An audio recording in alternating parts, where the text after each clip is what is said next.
Hello everyone, welcome to my channel. आज है 12 दिसंबर और जो आज के करंट अफेयर के टॉपिक पढ़ने वाले हैं उसमें सबसे पहले क्या देखेंगे, चैट जीपीटी के बारे में। और बाद में पढ़ेंगे गोल्ड की जो स्मगलिंग इंडिया के अंदर अभी ज़्यादातर बढ़ रही है, तो उसको भी देखेंगे। यहाँ पे आप देख सकते हो कैसे कैसे लोग गोल्ड की स्मगलिंग करके यहाँ पे लेके आ रहे हैं, है ना। ये यहाँ पे इन्होंने नकली विग डाल रखी थी जिसके नीचे इन्होंने गोल्ड को छुपा रखा था।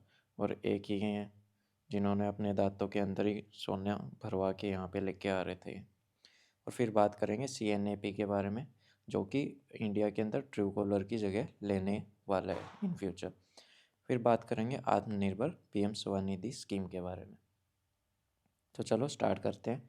सबसे पहला टॉपिक जो गोल्ड की स्मगलिंग का है, gold smuggled into the India. तो जो हमने अभी फ़ोटो देखी थी, तो यहाँ पे देख सकते हो ये कैसे स्ट्रिप्स बना रखी है सोने की और उसको ऐसे चिपका रखा है। और यहाँ पे इन्होंने विक की जगह पे इसको चिपका रखा था। रिसेंटली जो फाइनेंस मिनिस्टर है इंडिया की, उन्होंने ऑफिसर्स को बोला है कि आप ये पता लगाओ कि जो जो इंडिया के अंदर हम गोल्ड का इंपोर्ट कर रहे हैं ना, जितना ज़्यादा इंपोर्ट हो रहा है उतना ही ज़्यादा क्या है ना, स्मगलिंग बढ़ती जा रही है गोल्ड की इंडिया के अंदर। तो इन दोनों के बीच में कोई पैटर्न है, अगर है तो उसको डिटेक्ट किया जाए, है ना। ये सब अभी ऑफिसर्स को हिदायत दी गई है कि इन सब का पता लगाइए। It has been noted that whenever there is a surge in gold imports, जैसे ही इंडिया के अंदर गोल्ड का इंपोर्ट गवर्नमेंट स्टार्ट करती है, उसी टाइम पे गोल्ड की स्मगलिंग भी इंडिया के अंदर बढ़ जाती है। तो इसका रीज़न क्या है, उसी रीज़न को ढूंढने के लिए फाइनेंस मिनिस्ट्री ऑफ इंडिया ने ऑफिसर्स को ये पता करने के लिए बोला है कि इसके पीछे का कारण आप निकाल के लेके आओ। How much gold is smuggle into the India, Bharat के अंदर कितना सोना स्मगल किया जा चुका है या कितना होने की अंदेशा है, तो उसके बारे में देखेंगे। According to Directorate of Revenue Intelligence smuggling in India report, तो ये डीआरआई की एक रिपोर्ट है 2021-22 की। इसके अकॉर्डिंग भारत के अंदर 2021-22 में 833 केजी ऑफ गोल्ड इंडिया के अंदर लेके आया गया, स्मगल करके लाया गया, जिसकी कीमत 500 करोड़ रुपए बताई जा रही है। 2020-21 में उस टाइम पे कोविड पेंडेमिक चल रहा था, कोरोना आ रखा था। तो जो फ़्लाइट्स थी गल्फ़ कंट्री की, जैसे कि सऊदी अरेबिया हो गया, यमन, ओमान, इन कंट्रीज़ की फ़्लाइट्स बैन हो रखी थी। तो उस समय पे गोल्ड की स्मगलिंग में काफ़ी गिरावट आ रखी थी। तो डायरेक्ट फ़्लाइट के थ्रू तो इंडिया के अंदर स्मगल नहीं हो पा रहा था। मोर देन 11 टन ऑफ सोना have been seized, 16,555 smuggling cases से। 16,555 केसेस थे स्मगलिंग के 2020 अगस्त तक के, जिसके अंदर 11 टन के अराउंड सोने को रिकवर किया गया है। ठीक है, जितने भी इंडिया के एयरपोर्ट्स हैं वहाँ से पिछले 5 साल के अंदर। The figure reported was of the gold that was seized, the smuggling that succeeded could be much more than what the agency confiscated। तो अब ये बात तो देखो, यहाँ पे 11 टन तो उस सोने की बात की जा रही है जो पकड़ा जा चुका है, और कई लोग सक्सेसफुल भी हो जाते हैं, है ना। अगर हर कोई पकड़ा जाने लग गया तो फिर तो कोई ऐसे स्मगलिंग करके लेके ही नहीं आएगा, उनको पता है जाते ही फंसोगे। रिस्क वही उठाते हैं जिनको ये पता है कि शायद वो निकाल ले जाएंगे, और या फिर वो इन पास्ट में हो चुका है कि लोग ले जा चुके हों। तो इसी वजह से ये स्मगलिंग होती आ रही है, और कई केसेस ऐसे हैं जो पकड़े नहीं जा चुके। तो वो 11 टन से तो ज़्यादा ही इंडिया के अंदर क्या है ना, स्मगल हो चुका था। According to World Gold Council, WGC के अनुसार की अगर बात करें तो करीबन 33% यानी कि 160 टन 2022 के अंदर इंपोर्ट किया जाएगा या फिर स्मगल किया जाएगा गोल्ड का ऑल ओवर द कंट्रीज़। कि जितने भी दूसरे कंट्रीज़ के अंदर गोल्ड की इलीगल स्मगलिंग होती है वो कितनी बढ़ जाएगी, 2022 के एंड तक आते आते 160 टन, जो कि पहले से बढ़ के, पहले कितना था 7.5%, जो कि बढ़ के कितना हो गया 12.5%। लास्ट 10 सालों के अंदर की बात करें तो महाराष्ट्र के अंदर सबसे ज़्यादा गोल्ड की स्मगलिंग हुई है, उसके बाद तमिलनाडु और देन केरला। अब बात करते हैं नॉर्थ ईस्ट के रास्ते इंडिया के अंदर गोल्ड का स्मगल करना। तो according to DRI report, 73% of gold caught has been brought through the Myanmar and Bangladesh. जो 73% जितना भी गोल्ड की स्मगलिंग का जब्त किया गया है, जितने भी इलीगल गोल्ड को जब्त किया गया है, वो कहाँ से लेके आया जा रहा था, म्यांमार और बांग्लादेश के रास्ते होते हुए इंडिया के अंदर स्मगल किया जा रहा था। 37% of all the gold seized in year 2022 was from Myanmar. Myanmar से जितना भी आज के दिन 100% जो भी गोल्ड गवर्नमेंट ने पकड़ा है, ठीक है, ऑफिसर्स ने पकड़ा है, उसका 37% कहाँ से लेके आया हुआ था, म्यांमार से, ठीक है। और जो बाकी का जो 20% है वो कहाँ से, वेस्ट एशिया के रास्ते होते हुए। Many international reports suggested that the smuggled gold is brought through Myanmar from China through the towns of Ruili and Muse. ये दो टाउन है, ठीक है। रुइली कहाँ का टाउन है, चाइना का, और म्यूज कहाँ का है, म्यांमार का। तो रुइली से कहाँ पे जाता है, बॉर्डर होते हुए कहाँ पे, म्यूज के अंदर, जो कि म्यांमार की साइड में है। और वहाँ से फिर ये बांग्लादेश के होते हुए या फिर और रास्तों के होते हुए इंडिया के अंदर एंटर हो जाता है। अब बात करते हैं कि गवर्नमेंट कितना इंपोर्ट करती है, ठीक है। तो गवर्नमेंट इंपोर्ट करती है, 2021-22 में कितना इंपोर्ट किया गया था, 3.44 लाख करोड़ का सोना इंडिया के अंदर लेके आए थे गवर्नमेंट। जो कि 2020 के अंदर कितना लेके आए थे, 2020-21 की बात करें तो करीबन 2.54 लाख करोड़ का। अकॉर्डिंग टू WCI, और sorry WGC, world Gold council, India the world second biggest gold consumer. देखो, भारत के अंदर सेकंड बिगेस्ट गोल्ड कंज्यूमर है इंडिया, ठीक है। तो फर्स्ट पे कौन आएगा, फर्स्ट पे चाइना। चाइना हर साल करीबन 900 टन गोल्ड अपने देश के अंदर इंपोर्ट करवाता है। और वही इंडिया की बात करें तो 797.3 टन के अराउंड इंडिया ने इंपोर्ट किया है पिछले 5 सालों के अंदर, सॉरी पिछले 2021 के अंदर। India import gold dore bar as well as refined gold, ठीक है। इंडिया है ना, गोल्ड बार्स भी यहाँ पे इंपोर्ट करवाता है, और जो रिफाइंड गोल्ड है उसको भी यहाँ पे इंपोर्ट करवाया जाता है। तो अगर बात करें तो गोल्ड बार्स की करीबन 30% जो सोना है वो बार्स के रूप में इंडिया के अंदर इंपोर्ट करवाया जाता है। What is the directorate of Revenue intelligence, DRI है कौन जो इन सबको पकड़ती है। It is India's chief anti smuggling intelligence, ठीक है। तो जो स्मगलिंग को रोकने वाली इंटेलिजेंस ब्यूरो है वो कौन सी है, DRI, जो कि इन्वेस्टिगेट भी करती है और एक तरह की ऑपरेशन एजेंसी भी है। ये किसके अंडर में काम करती है, ये करती है central board of indirect tax and customs, जो कि मिनिस्ट्री ऑफ फाइनेंस के अंडर में आता है। इसको हेड कौन करता है, डायरेक्टर जनरल हेड करता है, जो कि किस रैंक का होगा, स्पेशल सेक्रेटरी रैंक का होगा, जो कि गवर्नमेंट ऑफ इंडिया के अंडर में काम कर रहा हो। DRI work to secure India's national and economic security by preventing the outright smuggling of firearms। अकेले गोल्ड की स्मगलिंग को नहीं रोकते हैं, ठीक है। ये अवैध हथियार, ठीक है, गोल्ड हो गया, या फिर नारकोटिक्स की कोई ड्रग हो गया, फेक करेंसी होगी, एंटीक सामान हो गया, कोई वाइल्ड लाइफ या एनवायरमेंटल प्रोडक्ट हो गए। जैसे कि आजकल काफ़ी ऐसे केसेस आए हैं कि दूसरी कंट्रीज से इंडिया के अंदर तरह तरह के जानवर, स्नेक्स वगैरह, रेप्टाइल्स वगैरह स्मगल किए जाते हैं और इनको यहाँ पे फिर सेल आउट किया जाता है। तो उन सबको भी ये क्या करता है, पकड़ता है और रोकता है। Moreover it also work to prevent the proliferation of black money. Black money आपने देखा होगा, आजकल कई वीडियोस CBI डालता है ना, अपने इंस्टाग्राम या फिर ट्विटर हैंडल के ऊपर, जहाँ पे वो ब्लैक मनी के केसेस को काफ़ी पकड़ रहे हैं। और साथ ही जो कमर्शियल फ्रॉड होते हैं या फिर ट्रेड बेस्ड मनी लॉन्ड्रिंग के जो केसेस होते हैं वहाँ पे भी इनकी नज़र रहती है। इसका हेडक्वार्टर कहाँ है, न्यू दिल्ली के अंदर है। Next topic is ChatGPT। अब ये क्या है, ये एक तरह का ओपन आर्टिफिशियल इंटेलिजेंस चैटबॉट है, ठीक है, जिसका नाम क्या रखा गया है, ChatGPT, which is conversational AI and it will answer queries just like human would. तो क्या है ना, अभी चैटबॉट बोट का तो आपको पता ही होगा, ठीक है। जहाँ पे एक जैसे ही आप नेट सर्च करते हो, ठीक है, सर्फिंग करते हो, किसी वेबसाइट पे पहुँचते हो, तो वहाँ पे है ना कोने में ऐसा कोई साइन मिल देगा आपको, जहाँ पे आपको चैट करने को बोलेगा, अगर आपको कोई भी वहाँ पे हेल्प चाहिए हो तो जैसे ही आप वहाँ पे क्लिक करते हो, आपके सामने कुछ क्वेश्चंस, क्वेरीज निकल के आ जाएंगी, ठीक है। उनमें से किसी को भी ओके करोगे, फिर उसका आंसर यहाँ पे आ जाएगा। अगर आप कोई क्वेश्चन डालोगे तो उसका भी आंसर आ जाता है। तो उनको कौन आंसर कर रहा होता है, ऐसे ही चैटबॉट कर रहे होते हैं, जो आर्टिफिशियल इंटेलिजेंस के बेस पे काम कर रहे होते हैं।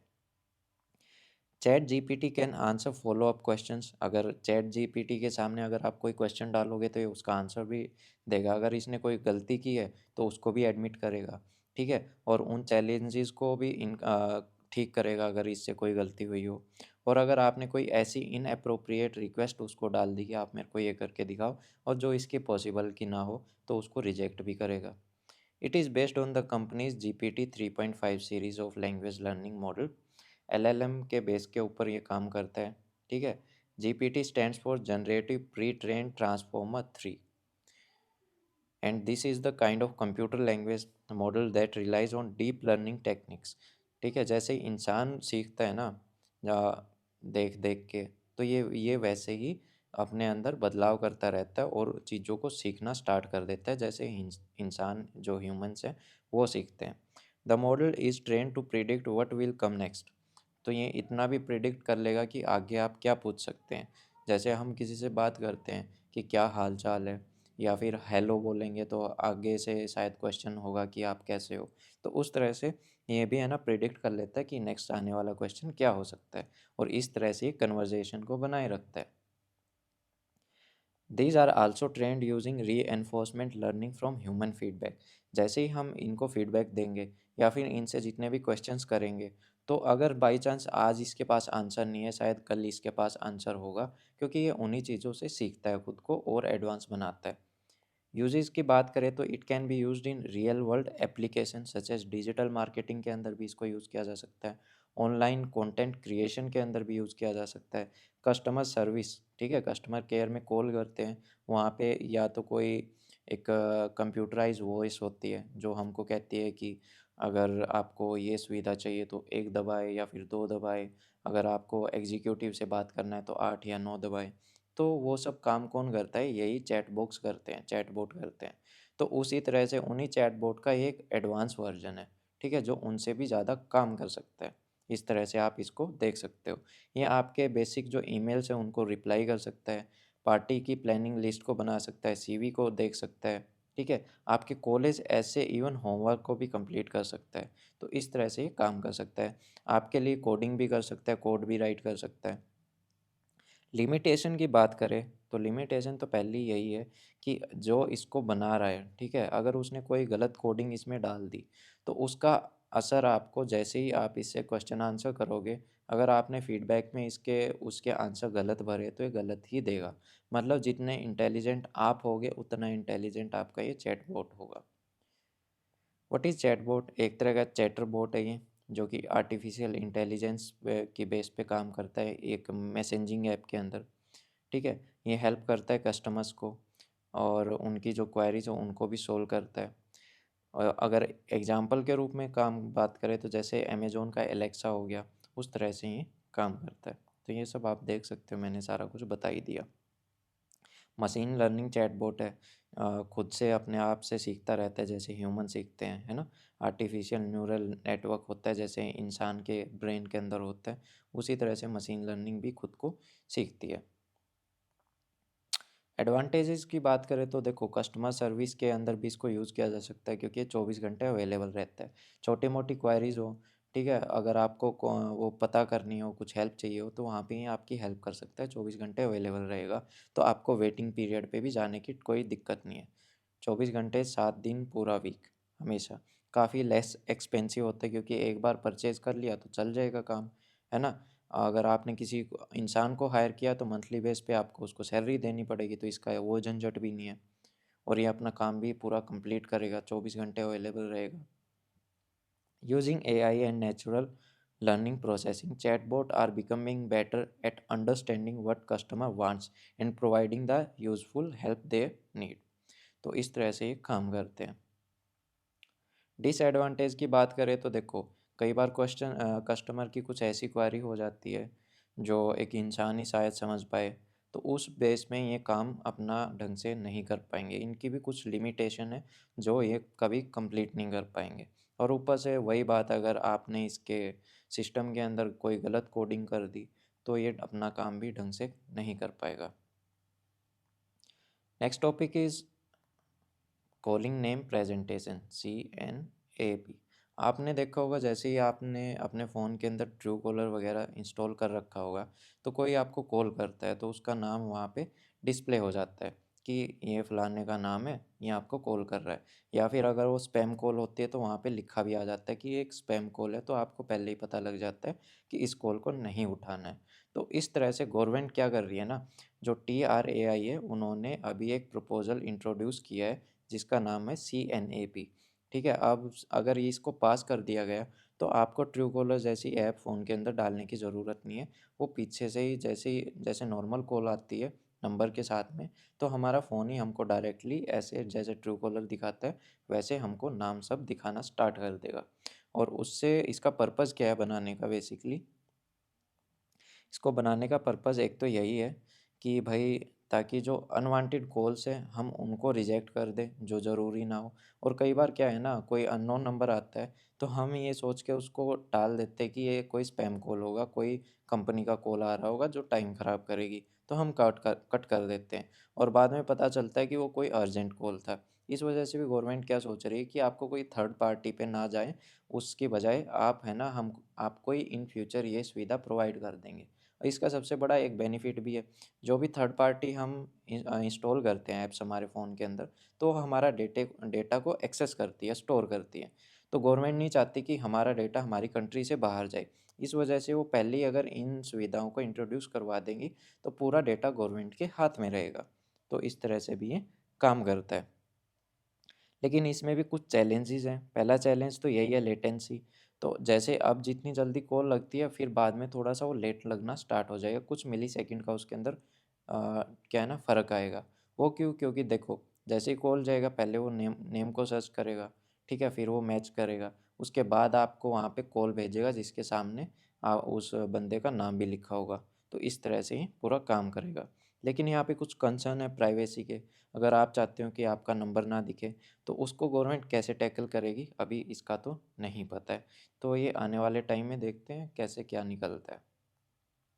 Next topic is PM street vendors Atmanirbhar Nidhi, यानी कि पीएम स्वनिधि। इस स्कीम को गवर्नमेंट ने एक्सटेंड कर दिया है। पहले इसकी जो लिमिट थी मार्च 2022 तक की थी, लेकिन अभी इसको और एक्सटेंड कर दिया है। अभी इसको एक्सटेंड कब तक के लिए कर दिया? दिसंबर 2024। इसके अंदर क्या है ना, जो थर्ड लोन है जो कि 50,000 का है, पहला और दूसरा कितना था? 10 और 20-20 हज़ार के आपको पेमेंट करनी होती थी। और जो फाइनल लोन था वो 50,000 का था। तो अभी है ना लोगों को टाइम मिल गया ये रिपे करने के लिए।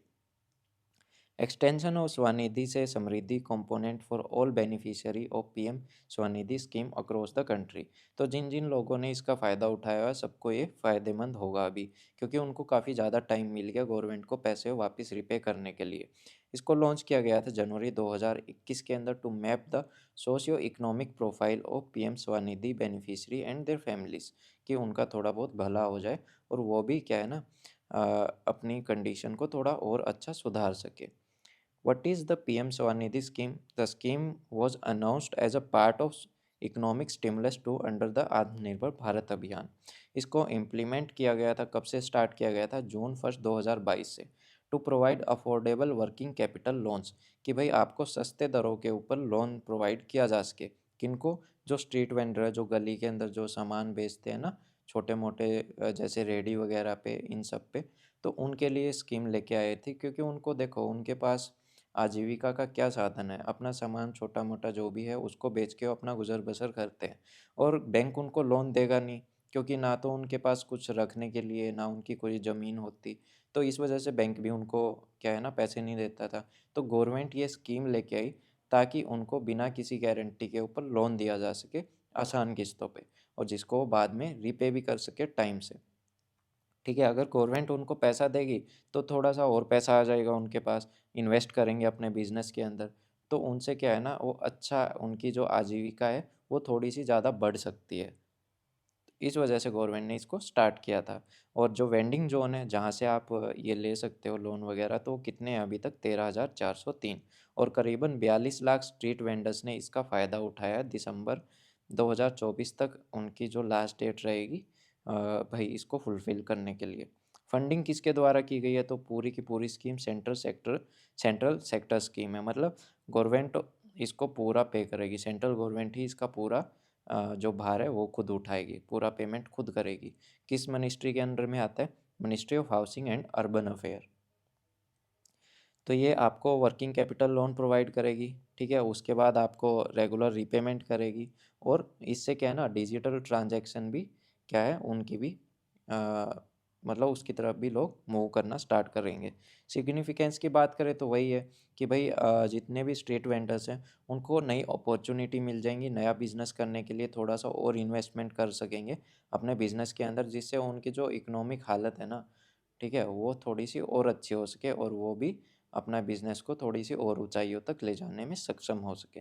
एलिजिबिलिटी की बात करें तो स्टेट और यूनियन टेरिटरीज के अंदर the scheme is available for the beneficiary belong only to those state and union territory which have notified rules and scheme under street vendor act of 2014। Street vendor act of 2014 के अंदर में जिन जिन states और union territories ने sign up कर रखा है वही इसका फ़ायदा उठा सकते हैं। साथ ही जो मेघालय है, ठीक है, उसका खुद का एक स्ट्रीट वेंडर एक्ट है, लेकिन वो भी इसमें पार्टिसिपेट कर सकता है। तो ये सब आप यहाँ पे देख सकते हैं, पूरा मैंने बता दिया है। तो ये थी आज की हमारी क्लास। बताइएगा कैसी लगी, कोई कमी हो, कोई गलती हो तो आप मेरे को कमेंट सेक्शन के अंदर बता सकते हैं। वीडियो अच्छी लगी हो तो लाइक कीजिएगा और चैनल को सब्सक्राइब कीजिएगा, मेरे को भी काफ़ी हेल्प हो जाएगी इससे। और इस क्लास की पीडीएफ आपको मेरे टेलीग्राम पेज पे मिल जाएगी, जिसका लिंक आपको डिस्क्रिप्शन बॉक्स के अंदर मिल जाएगा। So thank you, have a nice day.